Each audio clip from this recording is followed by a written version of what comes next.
नमस्कार, मैं अंजना और आप देख रहे हैं राजधानी न्यूज। आइए एक नजर डालते हैं आज की बड़ी खबर पर। जो नागरिक नहीं है वह मतदाता कैसे हो सकता है? एसआईआर पर विपक्षी दलों का विरोध क्यों है? चुनाव आयोग मतदाता सूचियों का विशेष गहन पुनरीक्षण कर रहा है।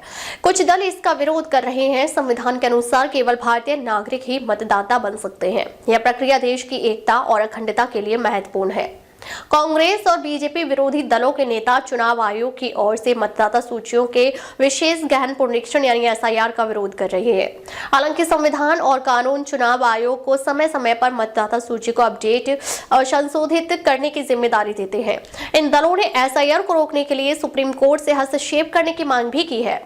विपक्ष की अजीब आपत्ति।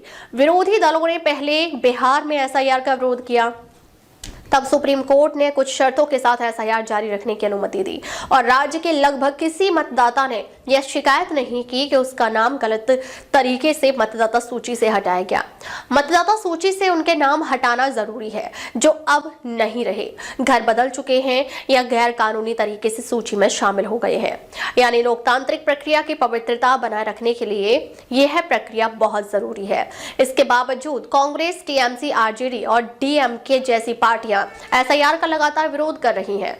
हाल में 12 राज्यों में एसआईआर की घोषणा का भी इन्होंने विरोध किया है।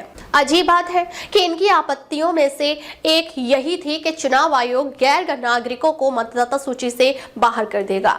लेकिन यही तो संविधान की आयोग से अपेक्षा है कि केवल भारतीय नागरिक ही वोटर बने।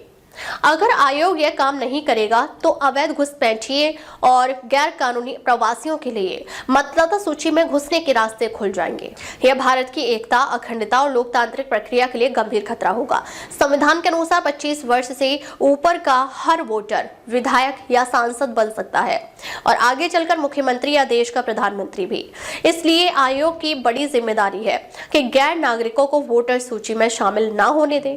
संविधान का अनुच्छेद 324 आयोग को अधिकार देता है कि वह चुनावों की देखरेख, दिशा और नियंत्रण करे।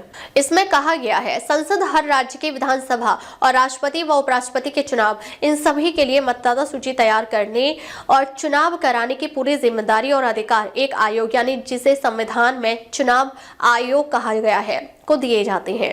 मतदाता सूची तैयार करने के विषय में संविधान का अनुच्छेद 326 कहता है कि लोकसभा और विधानसभाओं के चुनाव वयस्क मताधिकार के आधार पर होंगे। यानी हर वह व्यक्ति जिसका भारत का नागरिक होना जरूरी है, जिसकी उम्र तय तारीख तक कम से कम 18 वर्ष हो और जिसे गैर निवास, मानसिक अस्वस्थता, अपराध या किसी भ्रष्ट या अवैध आचरण के कारण अयोग्य न ठहराया गया हो, वह मतदाता के रूप में पंजीकृत होने का हकदार है। यानी आयोग की जिम्मेदारी है कि हर पंजीकृत वोटर भारत का नागरिक हो और 18 वर्ष या उससे अधिक आयु का हो, साथ ही संविधान और कानून की अन्य योग्यताओं को पूरा करता हो। नागरिकता से जुड़ी यह शर्त जनप्रतिनिधित्व अधिनियम 1950 की धारा 16 में और भी स्पष्ट है। इसमें कहा गया है कि जो व्यक्ति भारत का नागरिक नहीं है वह मतदाता के रूप में पंजीकृत होने के योग्य नहीं है।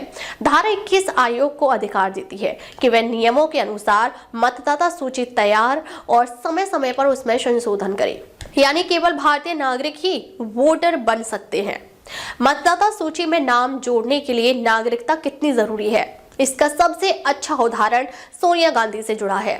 सोनिया गांधी का नाम 1980 में सूची में शामिल हो गया था। तब वह इटली की नागरिक थी। शिकायत मिलने पर 1982 में उनका नाम सूची से हटा दिया गया। इसके बाद अप्रैल 1983 में सोनिया ने भारतीय नागरिकता के लिए आवेदन किया और उसी महीने उन्हें यह मिल भी गई।